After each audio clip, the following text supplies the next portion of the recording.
Hi, it's Katrina. After who knows how long, scientists have finally figured out how the Egyptians really built the pyramids. And let me tell you, it is awesome. Today we'll uncover some of the greatest secrets of the ancient world, including a mysterious skull and a shocking gladiator skeleton. A lot's been going on. This is how the pyramids were built. The Egyptian desert isn't exactly known for being humid and breezy. It is hot, dry, and about as welcoming as a microwave set to volcano mode.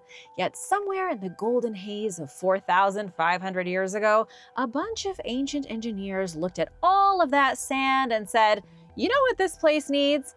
A giant pyramid." And now scientists know how they did it. I'll just blurt out the big reveal right off the bat. Okay, here it is. They built a sophisticated hydraulic elevator in the sand using technology they shouldn't even have had. No magic, no levitation, no sound waves lifting boulders or 12-foot-tall Anunnaki giants manhandling blocks. Just good old-fashioned engineering at its finest. Hydraulics for the win. But how did they do it? According to a new and delightfully brain-bending study, the iconic step pyramid of Djoser, the blueprint for all the pointy ones that came after, may have been built using water power. Ancient Egyptians might have invented the water-powered elevator. Djoser was the first pyramid built in Egypt that scientists know about, predating everything at Giza. The first stone was laid in 2670 BC, making it dang near almost 5,000 years old. But wait, water power in a boiling hot desert? I just checked the weather and it's 100.4 degrees at the Djoser pyramid right now. It is the perfect temperature to go to the water park, but there is no water where Djoser stands in the Saqqara necropolis. It is a dry, sandy wasteland. According to the researchers, actual scientists, not the guy from Ancient Aliens with the hairdo, the interior of the step pyramid wasn't just pretty stonework, it was functional. They found what might be remnants of a hydraulic-powered elevator system, like a water-powered stone-o-matic that pushed the blocks up from the inside, kind of like squeezing toothpaste from the bottom of the tube. The study was authored by a team investigating the pyramid's architecture and the surrounding landscape. They proposed the system worked volcano-style, with water pressure helping to hoist the stones from the center of the structure upward. No ramps, no pulleys, just physics and a PhD-level understanding of hydraulics. Pretty impressive for 2600 BC, wouldn't you agree? And that's the kicker. If this theory holds water, it means the Egyptians were using hydraulic engineering centuries, even millennia before anyone else. Where did this knowledge come from? Keep in mind, this pyramid was built at the dawn of civilization. Shouldn't the Egyptians have needed a bit more time to master the science of hydraulics? Get this, scientists found evidence of a dam. A dam in this hellscape of burning sands and weird lizards. The dam is a massive, mysterious structure next to Djoser called Djoser el-Mudir. Researchers can't 100% confirm what the structure was originally intended for, but they think it acted as a check dam, and it was probably connected to the hydraulic water elevator. The dam would have created a temporary lake, turning the Djoser complex into a kind of desert Venice. Researchers think this water could have been channeled into a feature known as a dry moat, where the clean, sediment-free water would have powered the block-lifting system. Parts of Djoser's dry moat even look eerily similar to modern water treatment plants. Deep trench compartments, settling basins, even purification systems. The Egyptians were out here doing municipal-level engineering while most of Europe was still trying to figure out fire. Maybe hydraulics aren't as intriguing as something like sonic levitation, but this is what the evidence is pointing at, and somehow it makes the pyramids even more impressive, knowing that this was the tech used to build them. I mean, come on, hydraulic elevators? You might be asking, Katrina, where did all that water go? The Nile used to be much closer to the pyramids, and so it was much easier to build canals and send the water where they wanted it to go.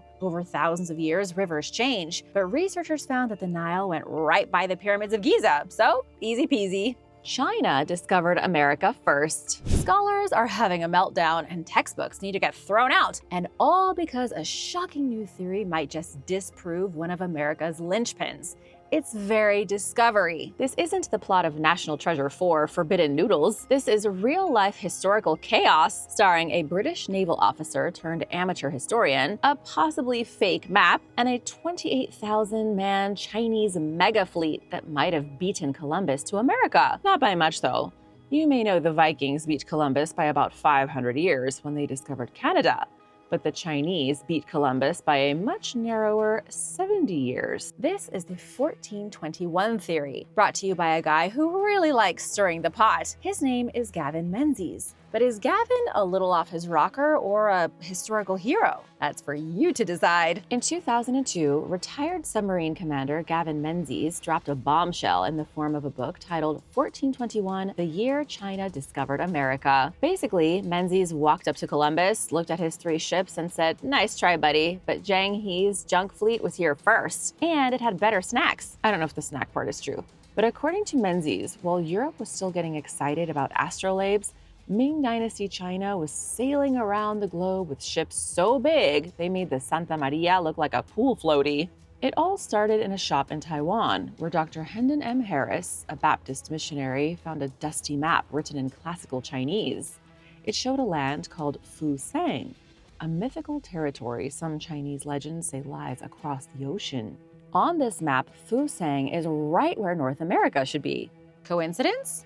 Gavin Menzies thinks not. Gavin was able to track down another map from 1418 that shows all 7 continents, complete with geographic details that would be impossible to know without having visited all 7 continents. And this was decades before Columbus was even born. The 1418 map was drawn up at a time when Europeans still thought dragons lived off the edge of the ocean. Menzies didn't stop with maps. He has cited certain unusual discoveries that point to a Chinese presence in North America 600 years ago. Chinese coins found in the Pacific Northwest, jade artifacts dredged from waters off California and Florida, a 300-year-old Nez Perce garment woven with Chinese beads, and most convincing of all, native rock art that may depict Chinese cavalry on horseback. That last one might sound nuts, but Menzies argues that it makes perfect sense. A lot of people don't realize this, but there were no horses in the Americas before Europeans brought them over. The natives had no horses, no beasts of burden. Had they had access to equine assistance, they may not have been so easily defeated by the invaders. So, if people in the Americas had never seen a horse,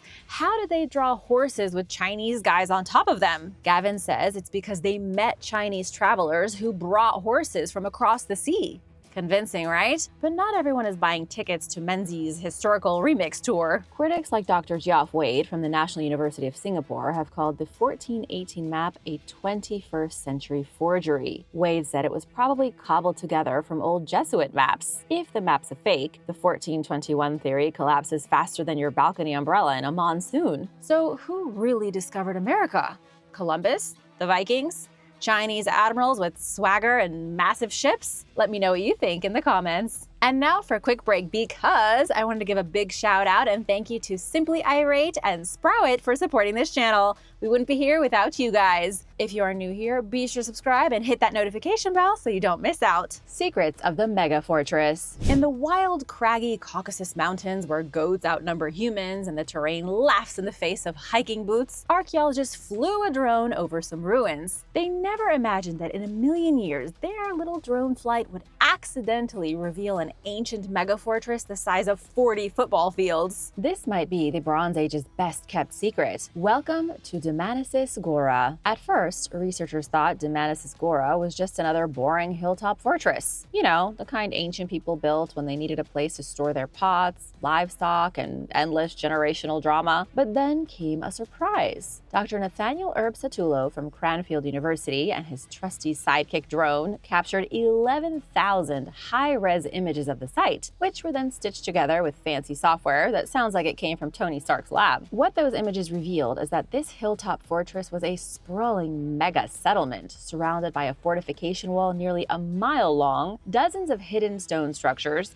and enough buried secrets to make the History Channel foam at the mouth. Back on the ground, things weren't so glamorous. Dr. Erb Satulo's team trudged through dead grass, uneven terrain, and what I can only assume were spider-infested trenches to verify what the drone saw. It turns out, trying to understand the layout from the ground was like trying to solve a jigsaw puzzle blindfolded while being chased by a goat. It came down to technology to stitch together the big picture. All those digital images show that Dmanisi Gora wasn't just a fortress. It was a complex city that likely grew and shrank with the seasons, influenced by traveling herders and ancient trade routes. The team needed more info, but trying to understand the ruins on the ground was too hard, and there was only so much they could do with their drone. So Dr. Erb Satulo turned to to Cold War-era spy satellite images declassified in 2013. Comparing the 50-year-old black and white pics to their modern digital maps helped the team spot which features were originally from the Bronze Age and which were modern-day farming mishaps. The issue is that over the past 50 years, part of the site was damaged by local farmers. With the Cold War images, though, scientists could turn back the hands of time. With the addition of the drone scans and geographic information system technology, suddenly the 3,000-year-old city breathed again. Turns out, this place was more than just walls and stone. It was a bustling fortress, and possibly the most happening place in the Caucasus Mountains. It's amazing because it proves that there were cities here 30 centuries ago. Before, archaeologists assumed it was mostly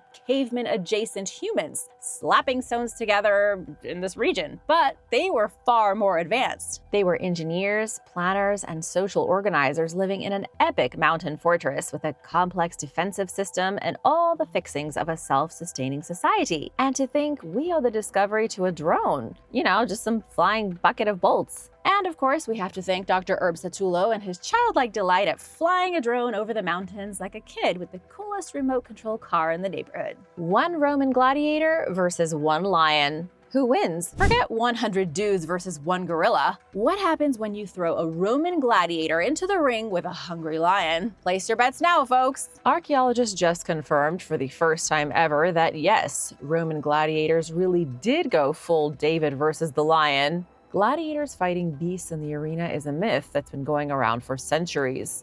A lot of archaeologists thought it was nothing but phooey. Many preeminent scholars said no way did gladiators really fight giant cats. But they did, and now I have the proof to back it up. There's a little bit of an unexpected twist though. The gladiators were fighting lions not in Rome, not in Africa, but in York, England. It's about the last place I'd expect to see a man in the jaws of a lion. The proof is about as irrefutable as it gets. It's the next best thing to finding the gladiator's hair stuck in the lion's fossilized teeth. Scientists found a gladiator's skeleton with lion bite marks on its pelvis. Welcome to history class, people. It's about to get gnarly. It all started at Driffield Terrace, a Roman-era cemetery just outside York. 80 skeletons were found here, all of them decapitated. Roman burial rituals were nothing if not theatrical. For years, scholars argued over the reason for the beheadings. Were they executed soldiers, unlucky slaves? Did they lead a rebellion? They could never figure it out. And now one skeleton has thrown a wrench into the issue. Buried with two other guys and topped off with horse bones,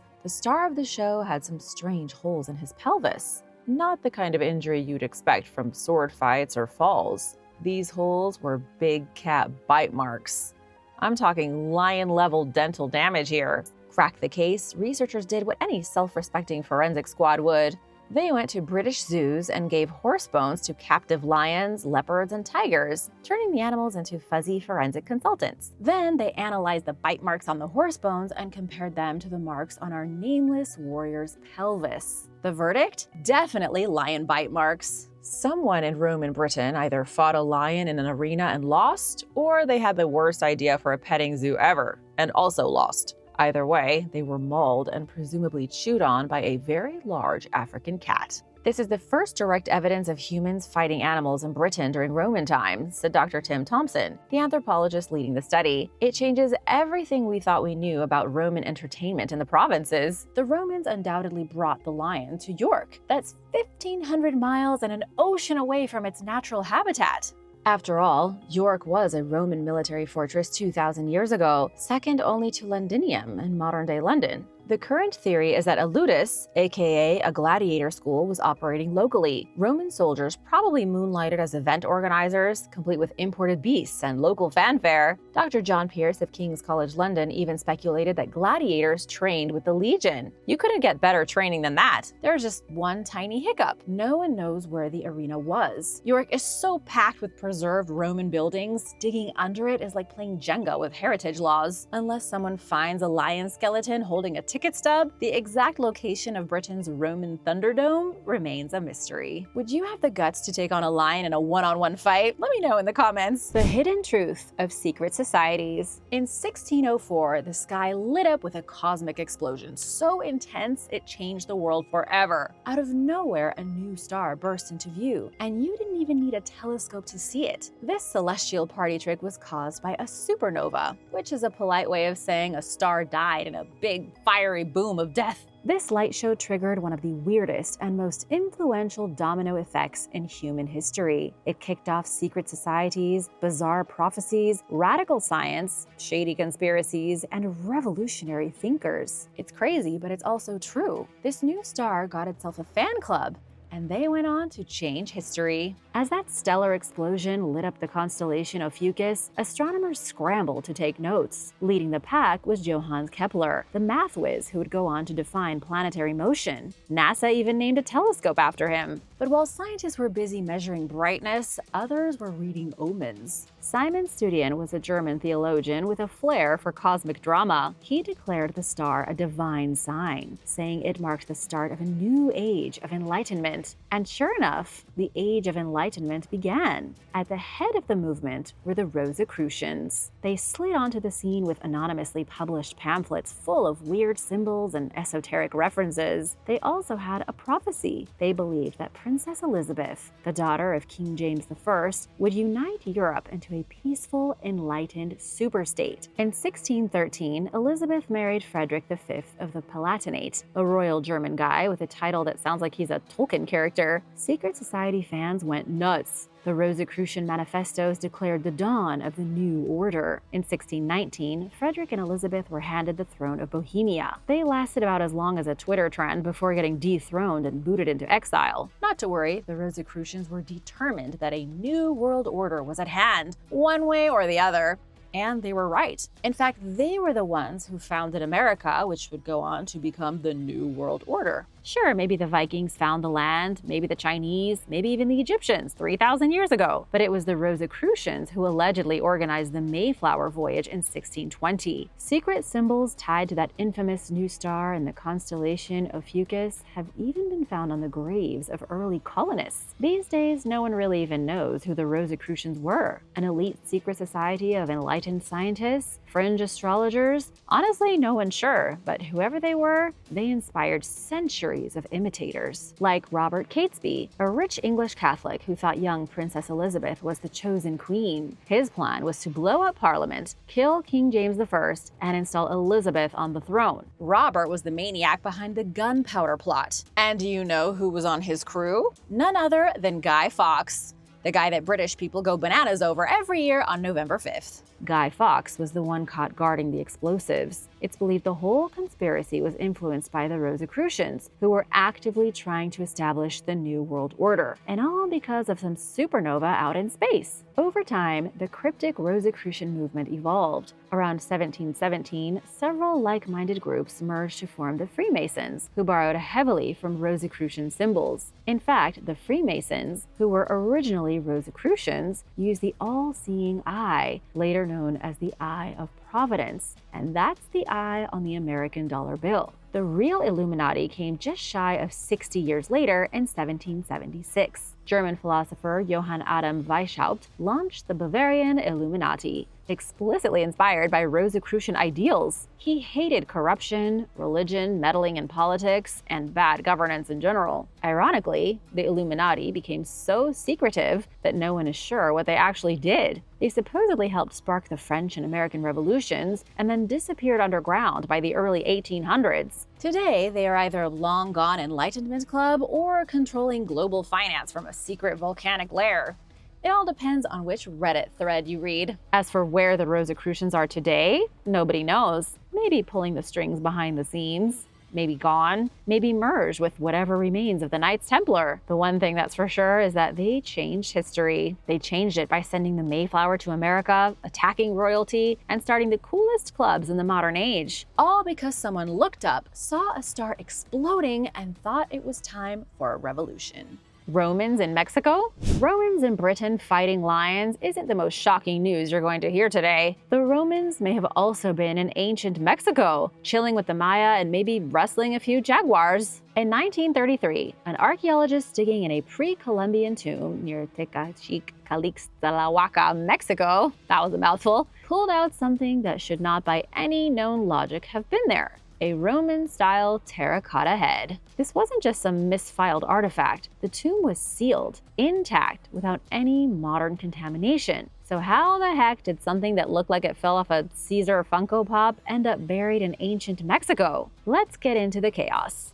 The statue head was found by archaeologist José García Payón. Experts say it's not just some tourist trinket from the 1920s that wandered into the site by accident. It's got style. Roman style. Short cropped hair, a Severan beard favored by emperors in the 2nd century, and a typical Roman expression. German art historian Bernhard André, a heavyweight from the German Institute of Archaeology, examined the piece and dropped the hammer, saying it is Roman without any doubt. 2nd century after Christ. The cut of the hair, the shape of the beard, there's no doubt about it. Translation, that head is Roman AF. So why was it in a Mexican tomb? That's half the fun. If the answer was obvious, there would be no mystery. To settle the debate once and for all, scientists did what scientists do. They nuked it with science. In 1995, the statue head got the thermoluminescence treatment at a lab in Heidelberg, Germany. The results were less than thrilling. The piece was made sometime between the 9th century BC and the 13th century AD. Not the ideal results. That's more than 2,000 years of wiggle room. Still, the test showed that it is indeed old. So did a Roman legion cross the ocean and lose this tiny carved head? Did the Maya travel to Rome and bring the head back with them?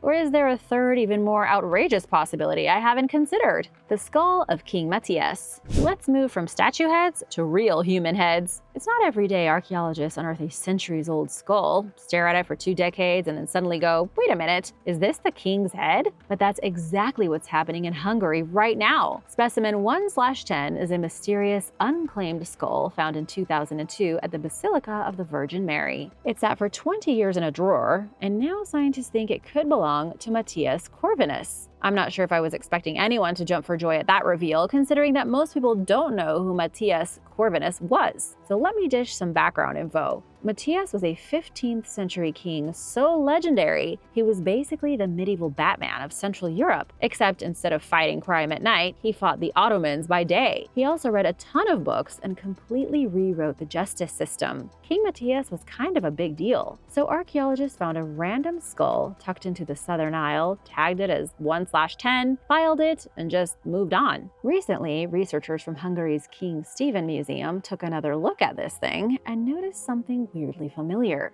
It looks a lot like the skull of Janos Corvinus, the king's illegitimate son, whose remains were found earlier in Croatia. So let me stop for a second. How many skulls do you have to look at to get to a point where you can recognize similar head bones? Don't skulls all look kind of the same? Who looked at this and went, oh, the pale white skull looks similar to the skull of Janos Corvinus? Come on, who would know that off the top of their head? Anyway, Matthias ruled from 1458 to 1490. He was nicknamed the Just because he cared so much about law reform and his people. He was also recruited to be king based on his merits, not his bloodline. In the 15th century, this was a radical idea for Europeans, who were heavily invested in the nepotism train. Matthias started one of Europe's first professional armies to fight off the Ottomans, and he built one of the largest libraries in Europe called Biblioteca Corviniana. What I'm trying to get at is that he was the kind of king you could imagine founding a startup with. If and when the skull is confirmed to belong to Matthias, it will be a big deal for Hungary. It will be the rediscovery of one of the ancient nation's greatest rulers, whose reforms helped lay the groundwork for modern Europe. And if it doesn't match, well, it's still a great reminder that kings are just people with skulls that are occasionally found buried under churches. Neanderthals were more clever than you thought. In a damp, shadowy cave in the Caucasus Mountains of Russia, not far from the mega fortress we investigated earlier, archaeologists uncovered something that yeets a spear into their understanding of early humans. What they found is a 3.5-inch bison bone. In itself, kinda boring. But this bone was sharpened to a deadly point and stuck on a stick with caveman glue, making it one of the earliest manufactured weapons on the planet. It might be the first spear ever made. The discovery of this small, sharpened bone has flipped the Neanderthal narrative on its head. It proves that Neanderthals weren't just grunting and throwing rocks at birds in a primitive display of hunting. They were engineering weapons like prehistoric MacGyvers. Neanderthals beat Homo sapiens to the bone spear game by tens of thousands of years. Some scholars think that could mean Neanderthals were smarter than us. Well, maybe some of us, but not you and me, right? The bone spear was found in Mezmaiskaya cave and is between 70,000 and 80,000 years old. Scientists recently gave it the full CSI treatment with advanced microscopy, CT scans, and spectroscopy. What they found is that it was shaped using stone tools. Neanderthals were playing a survival game. They started with rocks, used the rocks to make bone weapons, and were probably in the midst of upgrading to something else when they went extinct. The bone tip was glued to a wooden shaft using natural adhesives. The Neanderthals knew how to make glue, and it was used to hit something. The bone shows microscopic impact cracks, meaning it hit something hard and fast. This discovery doesn't just rewrite the textbooks, it shatters the dumb caveman stereotype. Neanderthals were problem solvers, innovators, and hunters. While we were still staggering out of Africa like your friends leaving the bar at 2 a.m., Neanderthals were crafting bone-tipped weapons of bison destruction. Are you impressed? I'm impressed. Ancient origins of an Egyptian goddess. Let's talk about Nut, the ancient Egyptian sky goddess who was literally the ceiling of the universe. She arched over the earth like a cosmic yoga instructor covered in stars. According to one astrophysicist, she may have been the oldest visual depiction of the Milky Way in human history. I hope you like stars and gods because this fable has got them both. In a new study, Dr. Orr Grauer, an astrophysicist from the University of Portsmouth, dug into depictions of Nut pulled from 555 ancient Egyptian coffins, all dating back up to 5,000 years.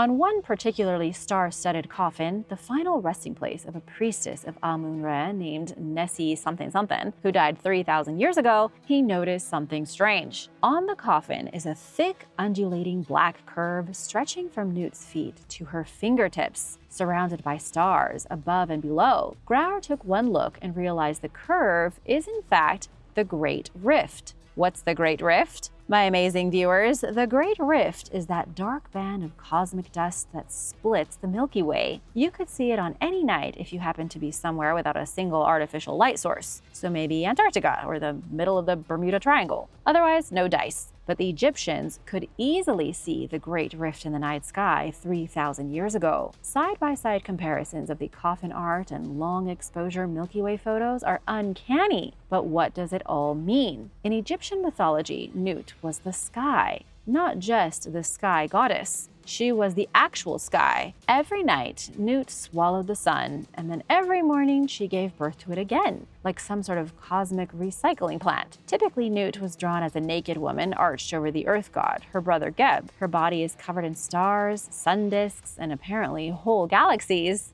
Our friendly neighborhood researcher Grau noticed that the wavy Milky Way curve only shows up in a handful of images out of hundreds. The rarity makes it significant. But again, why? That strange black curve also shows up in 4 tombs in the Valley of the Kings. In Ramses VI's tomb, the ceiling is divided into the Book of the Day and the Book of the Night, like the most intense bedtime story ever. Both images feature Nut, back to back and separated by thick, undulating golden lines, winding dramatically across the ceiling like the world's fanciest astrological spaghetti. To understand what all of these hidden symbols mean, Grauer took to studying ancient Egyptian texts. He became obsessed with manuscripts like the pyramid texts, coffin texts, and the Book of Nut. It became clear that the Egyptians saw Nut in the sky during the winter with her arms outstretched. Then in the summer, the Milky Way traced Nut's spine across the heavens like some celestial mountain range. Pairing his insights with visual evidence from tombs and coffins, Grauer thinks he has figured it all out. It's his professional opinion that the Egyptians didn't just imagine the stars, they mapped them right onto their gods. Nut was more than a goddess. She was the sky itself.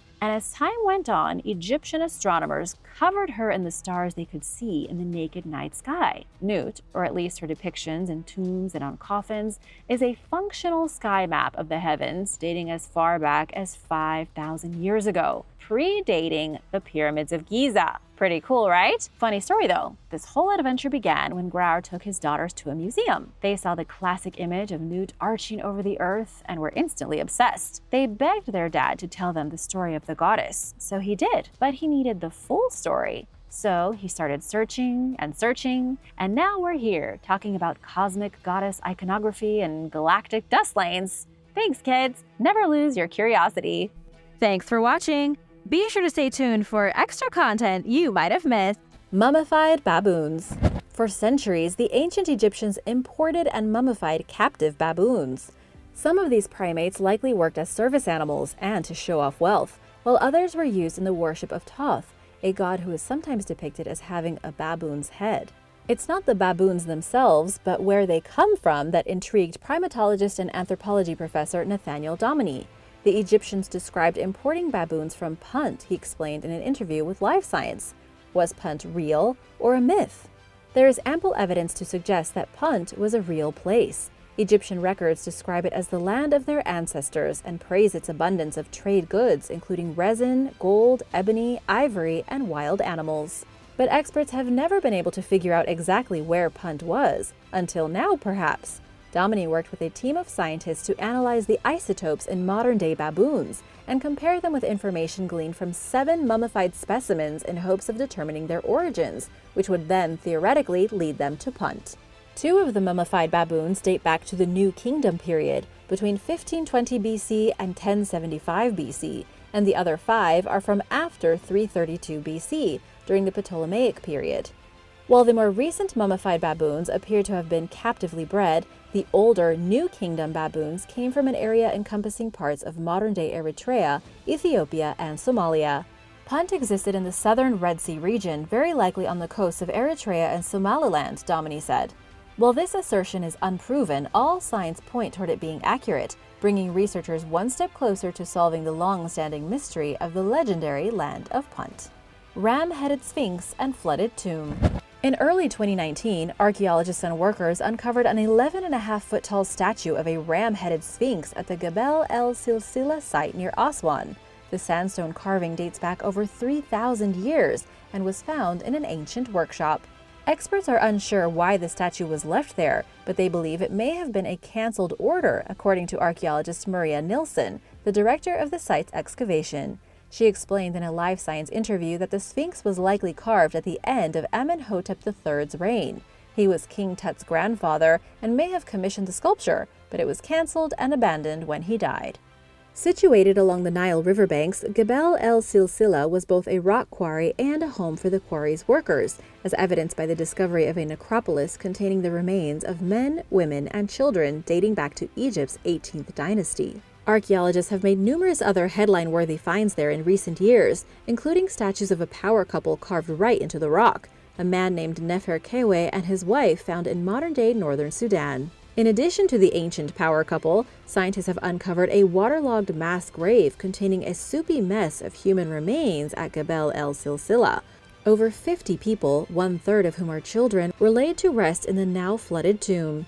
The adult male remains bear evidence of back problems and broken bones, indicating that they were accustomed to a life of hard labor. While they were given a dignified enough burial to show that they were not slaves, experts are puzzled as to why so many people were entombed together. Egyptologists say that the rediscovery of these people and their names would have been of great religious significance. By speaking their names and finding them thousands of years later, we are ensuring their place in the afterlife. The mysterious skull of Akhenaten. There are many mysteries surrounding ancient Egypt, including why they built the pyramids and what they used them for, and how did they know so much about engineering, farming, health, and astronomy. The civilization's creations were so elaborate and massive that some people believe the builders must have received some outside help in the form of extraterrestrial visitors. In other words, aliens from outer space. If you watch or have heard of the show Ancient Aliens, apparently many people ask if ancient Egyptian artwork hides evidence of alien contact. Conspiracy theorists cite certain carvings and other artwork as evidence of this. Depictions of the pharaoh Akhenaten, for example, seem to show alien-like characteristics, like an elongated skull, an oddly shaped body, and a disproportionately large midsection.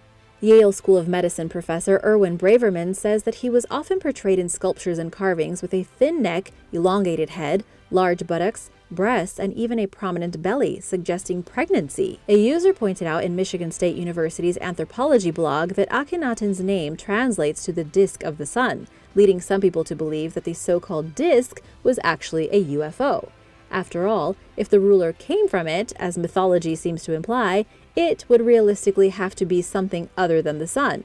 One carving depicting Akhenaten's family raises even more questions. The children in the image seem to share their father's alien-like features, and the adults are wearing hats, which some people believe were used for concealing their elongated alien skulls.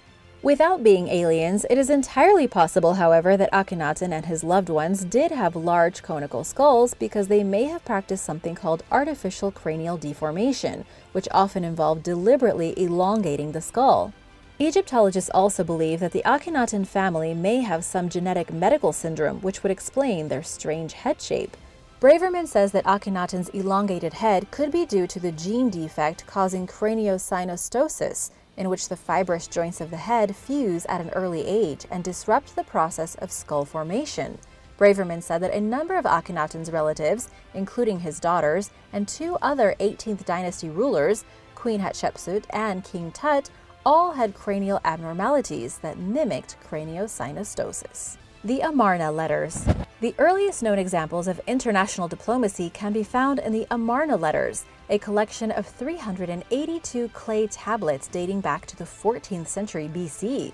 They detail the correspondences between Egyptian pharaohs and their rivals, including Babylonian, Assyrian, Hittite, and Mitanni rulers, and reveal the raw human emotions that came with competing tensions and delicate negotiations. The pharaohs and kings discuss exchanging princesses, marriages, trade, complaints between each other of how Egypt called the shots, and a letter to a queen from a lesser wife saying that she was supposed to get 2 solid gold statues, but had gotten gold-plated statues of wood instead. The letters also contain rules and conventions for these types of interactions, which represent the very first diplomatic policies. Known as the Amarna system, it facilitated the establishment of equality among the great powers of the time. They would begin the letters politely, and if they were the same status, they would call each other brother, that kind of thing.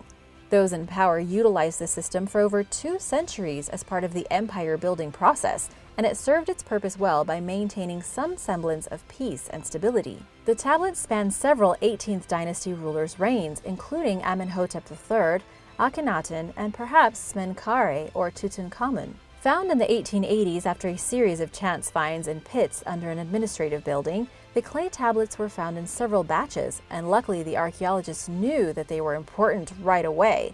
They were written in Akkadian, not Egyptian, using cuneiform, and were mostly letters received by the Egyptians 3,000 years ago. A select few were actually written by the pharaohs themselves. Origins of the Hyksos. Researchers long believed that the Hyksos, a mysterious dynasty that ruled Egypt from 1638 BC to 1530 BC, were foreigners who invaded the area and took over. But recent research shows that this enigmatic group may have come from within Egypt all along. A recent study detailing the chemical analysis of teeth from Hyksos graves indicates that the supposed first foreigners to rule Egypt had already been there for generations when they came to power. Written records of the Hyksos are scarce. Manetho, a Ptolemaic priest who lived during the 3rd century BC, long after the Hyksos fell out of power, wrote that they invaded Egypt from the northeast after the Middle Kingdom fell around 1650 BC, during a time of turmoil and instability. Some hieroglyphs also talk of the Hyksos' conquest and reign. But it's hard to know what to believe because succeeding dynasties destroyed records and spread propaganda about previous rulers, earning the Hyksos a reputation associated with disorder and chaos. Archaeological excavations at Avaris, the Hyksos capital, suggest that they originated in the Near East, according to lead study author Chris Stantis. The tombs with non-Egyptian burial customs were especially intriguing. Typically, males were buried with bronze weaponry in constructed tombs, without scarabs or other protective amulets like Egyptians would have been buried with. While the Hyksos were indeed a distinctive ethnic group, they arrived in Egypt in migratory waves. Most of the men whose teeth were examined in the study settled in the area prior to the Hyksos reign. Additionally, many of the corpses are female, and it appears as though the Hyksos people originated from various regions. These findings fly in the face of the notion that the group entered Egypt as a unified invading army and alerted scientists to the need to look further into the role women played in the Hyksos migration. Clearly, they did not invade Egypt. The Gilded Mummy. In mid-2018, an Egyptian-German team of archaeologists announced the discovery of a tomb complex containing a mummification workshop, mummies, sarcophagi, and a silver face mask gilded with gold. The site, located in Saqqara, contains several underground burial shafts, with some measuring over 100 feet deep. The silver mask, which contains eyes made from calcite, obsidian, and a black gemstone, dates back to sometime between 664 BC and 404 BC. It's one of several artifacts found at the site that are believed to be at least 2,500 years old. Team leader Ramadan Badri Hussein referred to the mask as a sensation, adding very few masks of precious metal have been preserved to the present day because the tombs of the most ancient Egyptian dignitaries were looted in ancient times. The mask belongs to a mummy found inside a badly damaged wooden coffin with an image of the goddess Mut on it. Researchers believe, based on what's left of the writing on the coffin, that the deceased was a priest who served Mut. At the mummification workshop, which is inside the remains of a mud brick and limestone building, the team found bowls and measuring cups bearing the names of substances that were used in the mummifying process, as well as 2 large basins that they believe were used for preparing mummies. Shafts beneath the workshop led to the mummies that were discovered at the site. At last update, excavations were ongoing, meaning there could be more exciting discoveries to come. Mummified lion cubs. In late 2019, the Egyptian Ministry of Antiquities announced the first ever discovery of 2 mummified lions in ancient Egypt. A team of archaeologists led by Mustafa Waziri, the Secretary General of Egypt's Supreme Council of Antiquities, found the pair in a tomb full of cat statues and cat mummies in the necropolis of Saqqara. Measuring about 3 feet long each, the lions were not fully grown when they died. They were discovered near 3 other mummified big cats of unknown species, perhaps leopards or cheetahs. The lions and big cats were surrounded by 20 smaller feline mummies, as well as 100 cat statues made from wood, stone, and metal, including bronze. Experts dated the tomb to around 2,600 years ago during Egypt's 26th dynasty, based on an ebony statue of the goddess Neith they found inside the burial. In addition to these artifacts, archaeologists discovered what may be the largest scarab ever found in Egypt, measuring over a foot in diameter. Previous excavations turned up other cat burials and statues, indicating that the site was a popular place for cat worship during the 26th dynasty. Magnificent catacomb. During the period of Roman rule in Egypt, a little less than 2,000 years ago, a woman named Demetria was entombed in an ornately decorated catacomb within the vast necropolis of Saqqara. Everything's going down in Saqqara. Discovered by an international team of Egyptian and Japanese experts in 2019, the burial contains a carving depicting Demetria in a white dress carrying grapes while a pet of an unknown species looks up at her. At the request of Life Science, Roman Egypt expert Roger Bagnall translated the Greek inscriptions visible in images of the tomb. One carving found on the image of Demetria in a white dress states, "Demetria, daughter of Menelaus, granddaughter of Ammonia, worthy, farewell." Bagnall further explained that Ammonia was likely Demetria's paternal grandmother, and that her paternal grandfather may have been considered illegitimate since he isn't named in the inscription. Another carving shows the gods Thoth, Seth, and Anubis with wings over them, along with a statement that translates to "of Menelaus, son of Philemon, servant and reverend." According to Bagnall, the inscription contains the rarely used name Therapeutes in describing Menelaus' servitude, indicating that he was serving gods rather than people. The team also found mummy remains, figurines, and 2 feline statues. Mystery Mummy.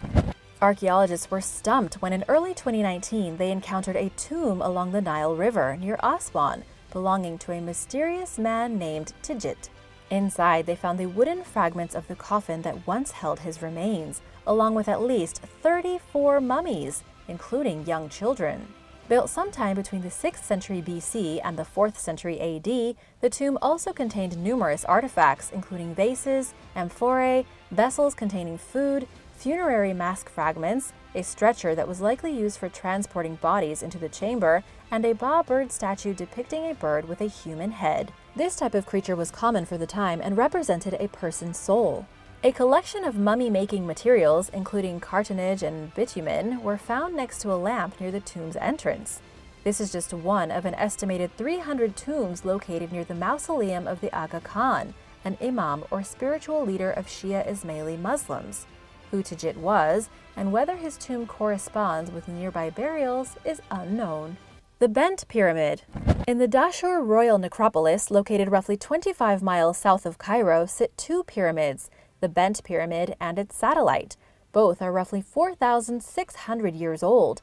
The 4th dynasty pharaoh Sneferu commissioned their construction around 2600 BC during Egypt's Old Kingdom. The 331-foot-tall Bent Pyramid represents an architectural transition between the Djoser step pyramid, which was built between 2667 BC and 2648 BC, and the Meidum Pyramid, which dates back to around 2600 BC, the same time the Bent Pyramid was built. It gets its name from its bent look, which results from the structure rising up from the ground at a steep 54-degree angle and then tapering off at a 43-degree angle near the top. Sneferu's final resting place is unknown, but researchers say it's possible that he was entombed inside the Bent Pyramid. In mid-2019, the site reopened to tourism for the first time since 1956 following an extensive restoration, enabling visitors to enter at the pyramid's north face and travel through a 260-foot-long tunnel, which leads to two chambers. They can also explore the 59-foot-tall satellite pyramid, which may have been dedicated to Sneferu's wife, Hetepheres. Thanks for watching! What's your favorite thing about ancient Egypt? Let me know in the comments below, and remember to hit that subscribe button if you haven't already. See you soon! Bye!